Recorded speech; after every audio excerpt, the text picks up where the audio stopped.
Today I'm going to be showing you how to use the Pip to your advantage, and how to help you stay evasive or offensive when it comes to combat. When you have a target selected, and none of you are moving relative to each other, meaning you are both matching direction and speed, or you're just not moving at all, your Pip will be directly on the targeted ship. This is a neutralized Pip.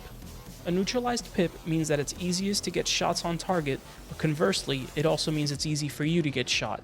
This method is both usable in lead and lag Pip, but they work a little bit differently. A neutralized Pip and lag will have the Pip right on top of your crosshair. A neutralized Pip and lead will have the Pip right on top of the enemy ship. Let's take a target strafing in one direction as an example. My Pip is requiring me to aim ahead of the target's movement to land the shots. If I strafe to match the target's velocity, my Pip will start to center on the target. This is not something you ever want to achieve while nose to nose unless you're trading damage on purpose, but rather something to use when you have advantage in position. The fastest way to neutralize the Pip would be using the bottom shift thrusters, as they provide the most amount of power. With the opponent now strafing to my left hand side, I want to roll to the left.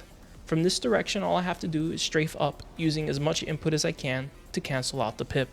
Now that you know all the principles, let's go over how you can use this to trick your opponent. I like to call this Pip Wiggling, which is the act of moving your Pip erratically around the target.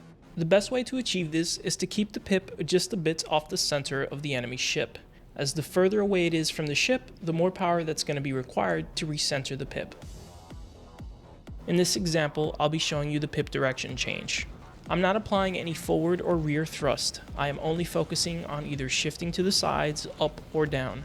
My goal is to get it from one side of the enemy ship to the other side. As you can see, it becomes much more difficult to hit my ship.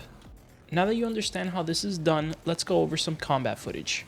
But before we do that, I'd like to remind you to please check the description box for any updates or any more information regarding this video, along with another link that'll show you more of my tutorials. If you feel lost in this tutorial, please make sure to check those, as I have them ordered in the way that you should learn them to fully understand these concepts without any problems.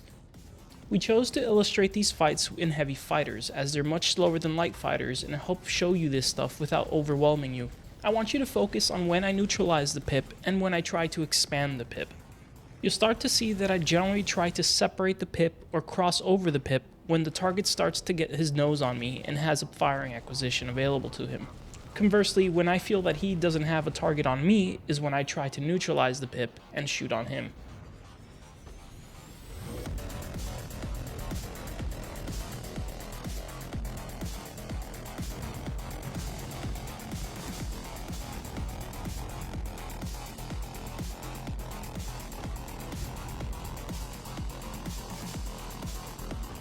Once the fight felt like it was going in my favor and I had a shield advantage, I went ahead and tried to neutralize the Pip to just trade as much damage as I could.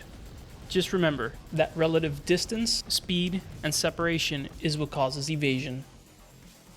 That's it, and thanks for watching. I'll catch you guys on the next one.